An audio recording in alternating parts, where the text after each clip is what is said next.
Okay, I can do it. Next up, Chicago Bears at LA Rams, SoFi Stadium, Inglewood, California. 84 Fahrenheit, sunny, 6 miles per hour. And I will be at this very stadium on January 2nd to watch the Broncos play the Chargers. Bears 8-8 last year. Matt Nagy in year 4. Bill Lazor in year 1 running the offense. Sean Desai in year 1. I have been going back and forth in this game. Let's pull it up here right now. The Rams open up as 7-point favorites. They're now 7.5-point favorites. And I deem this too many points at this point. This total's gone from 45 to 46, but let me, break down that I do not trust this Bears team at all, and I want to see Fields at quarterback, number 11th overall pick out of Ohio State. Dalton is the starter to get things started. Damian Williams comes in from the Chiefs. Desmond Trufant, the cornerback, comes in from the Lions. He's played in 15 games over the last 2 seasons, so don't have entirely high hopes here. Dennis Garcia says you said that last year they were all 3 hours long. Okay. It's not what they were. It's great. You guys are running with us, and the more that you run with us, thank you for rolling with us for this long show. And we love this shit, and we want to be doing this so badly with you guys, and we're so excited about it as well. So they lose Trubisky, Cordell Patterson to the Falcons, Anthony Miller to the Texans, and Kyle Fuller to the Broncos. So the Trubisky era is over, but I would sure like them just to go with Justin Fields and handle the bumps and bruises. But maybe that's a mistake in ideology. Maybe they need to protect Justin Fields, and everybody has a different idea about that.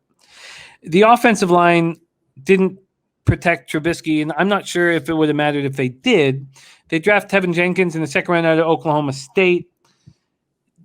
But as a sign of what a mess this offensive line is, and probably why Dalton is starting, is they just signed Jason Peters to fill the void left of Tevin Jenkins, who had back surgery. So they draft Tevin Jenkins second round. He has back surgery. Jason Peters comes in as a 39-year-old. And maybe that's the reason why Dalton is the go-to guy. James Daniels is going to be back after missing all of last year with a torn pectoral. On offense, they're the real deal. Allen Robinson, 102 catches, 1,250 yards in 2020. Darnell Mooney caught 61 passes for 630 yards. You have Cole Kmet and Jimmy Graham as a 1-2 punch at tight end. David Montgomery, Tree Cohen, and Damian Williams. I mean, that's a monstrous running back crew. And so with all those dangerous weapons, it would be nice to see what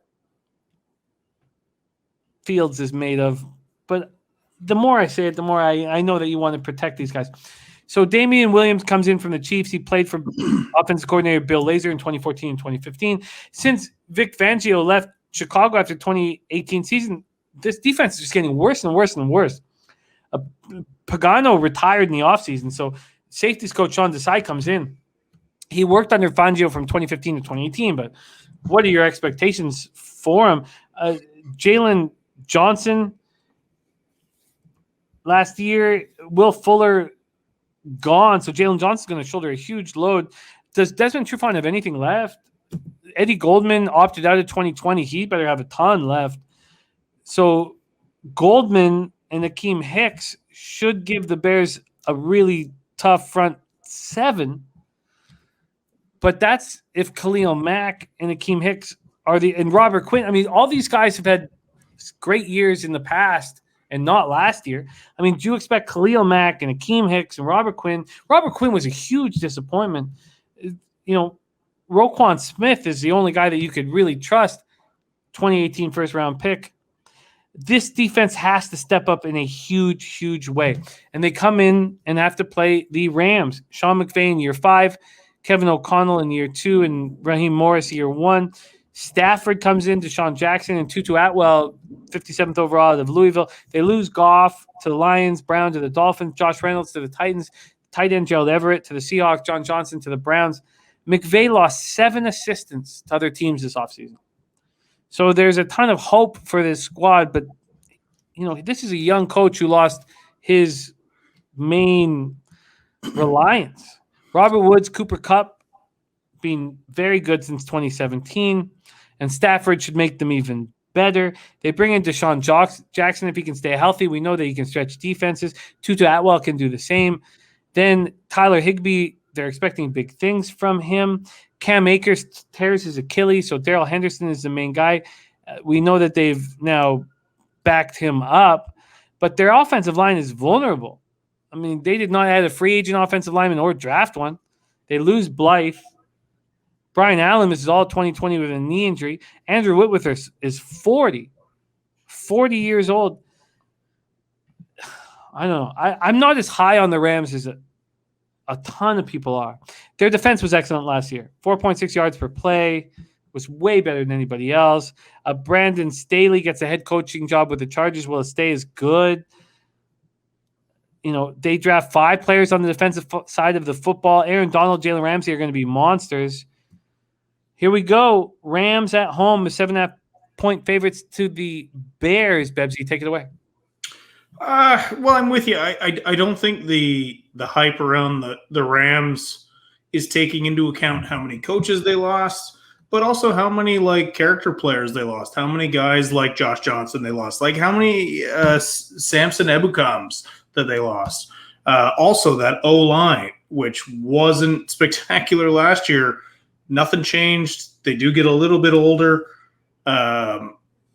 There's reasons for apprehension about them, but a lot of the same reasons you got to be apprehensive about the Bears, especially. The biggest one is week 1, they are not going to be able to protect Andy Dalton. And it might make Nagy's decision easier because it'll be Dalton got lit up. I'll put in Justin Fields. I don't think it's a smart move to play Justin Fields this week because I do think he's going to get his head stomped in by Aaron Donald because they can't protect him yet. So I agree with that move. But I also agree with you in the sense that the Rams maybe are getting more credit than they deserve right now. They are going to be a very good football team, but they did lose some depth and a lot of coaching, and it's going to be tough for them to live up to the expectations. But I do think this week they should probably get a very sound win against them, but 7.5. It's a lot of points to lay on a Chicago team that I disagree with you there. I think their defense is still going to be fine. I think you can count on Khalil Mack. I don't think he's anywhere near the end of his career.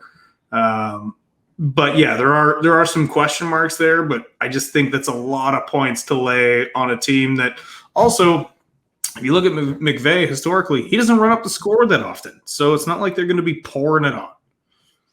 I hear what you're saying, and I'm starting to figure this game out a little better. So the idea is that Nagy doesn't want Justin Fields fed to the Wolves. You feed Andy Dalton to the Wolves. The Bears team total under 17.5 cashes. I mean, look, Andy Dalton is not going to reach into the fountain of youth and pull out his best year from Cincinnati, which still wasn't that good. I would, look at that team total under. I think it's smart to not play Fields this week. Listen, that O-line cannot protect the quarterback yet. Babano says, I'm keeping it simple. Rams and teasers, that's it. G. Martinez says the show is still going. You're damn right it's still going. I think that this Bears team total under makes a ton of sense. And I think it now. I think I've got clarity in this game.